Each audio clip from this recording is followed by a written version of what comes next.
recently Donald Trump sort of celebrated the kind of end to ISIS, but we know that's simply not the case. So can you give us a bit of a, from your perspective, what the state of play is at the moment with ISIS? Of course, the international community in general have gained certain momentum against ISIS as an institution and a territorial caliphate, in their own words. If we had this conversation in 2016, we were talking about a huge vast of territory controlled by ISIS. 1/3 of Iraq, a good portion of land in Syria. Now it's all gone. So this is a great success to start with that the international community in general achieved. However, there's a long way to go. I mean, I think we have to avoid, making hasty conclusions when it comes to the end of ISIS, because we had that, hasty conclusion back in 2009, when again yet another American president just said the mission accomplished against Al-Qaeda in Iraq after the Sahwa movement. But what actually happened back at the time, they went underground. They waited for the next opportunity to come up, even stronger this time, under a different name, with a different brand and a different, way of dealing with the situation on the ground.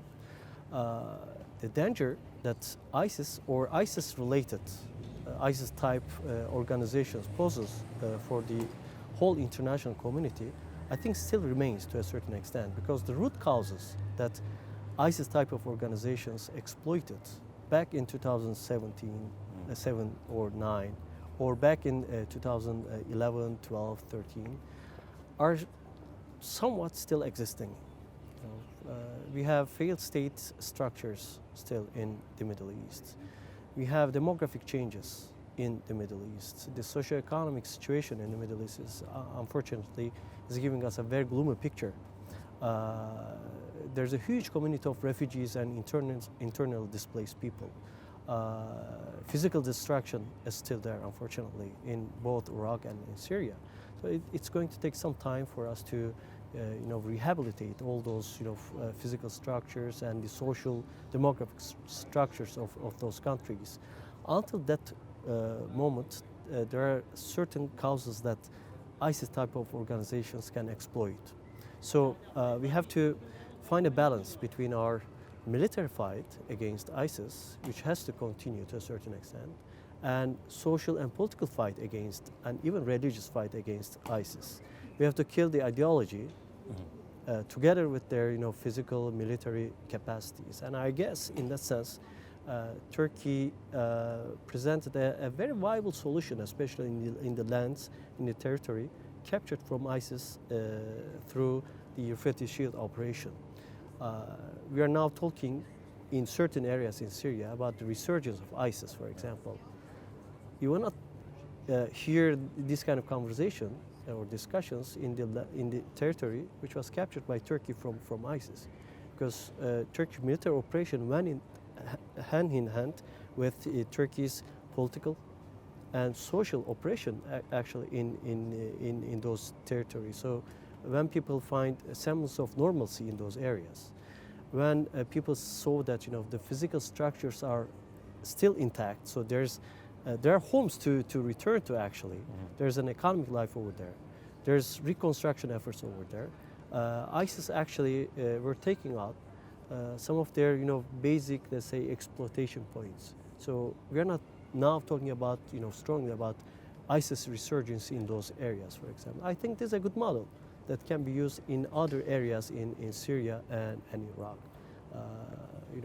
Fight against ISIS, the remnants of ISIS militarily, but also keep fighting against ISIS type of organizations ideologically, politically, and create conditions for people to return back to their home with peace and security. Sure. And then, of course, in not very long ago, Donald Trump withdrew a small amount of American troops from that area of Syria. How did that alter Turkey's strategy in Syria, and particularly around that border zone? Well, I mean, if it's coordinated with Turkey, a NATO ally, I don't think it will change the landscape on the ground, dramatically. Because we have to have a strong coordination in that sense. We don't want to create a vacuum over there, which will be filled by terrorist organizations, not only by ISIS, but also the PKK, which is active over there.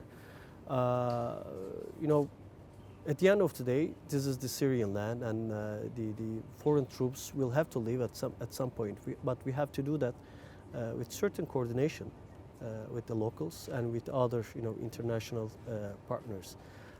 When it comes to especially the northeastern part of Syria, the major concern for Turkey has been and still is the PKK, the presence of the PKK over there, which is rebranded under different, acronyms, YPG, YPJ, or SDF.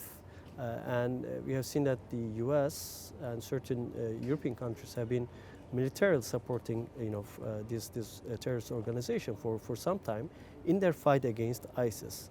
And Turkey has been, voicing out its reservation for that, and saying that we cannot fight against one terror organization using another one. This is the one I wanted to ask you about. Then so my question is around dealing with, or the relationship between Turkey and the US at the moment, because we look at that situation, and then we also look at, Donald Trump will turn around and say, or suggest that PKK now today is more dangerous and harmful than ISIS. Of course, that will be kind of kiboshed by some, and at other times it seems as though they're in cahoots. So what's the relationship like between Turkey and the US at the moment, and how difficult is it diplomatically to work with someone like Donald Trump when there's so much confusion around who plays where? Well, this is partly a problem for Turkey, and to a major extent a problem for the US itself, because we are talking about American president, a protege around him in the White House. We have different American institutions, which have different opinions about what has been happening in Syria. They have different perspectives of the war in Syria, their support for the PKK, etc., or their dealings with Turkey. But so far, I would say that Trump's position with regard to Syria has been the closest to Turkey in the American political scene. And it was only through the discussions between our President Erdogan and President Trump that we came to an understanding about the northeastern part of Syria. Otherwise, especially because of the CENTCOM or the Pentagon, especially the military officers, wanted to keep this relationship going. Meanwhile, undermining the U.S.-Turkey relations, actually.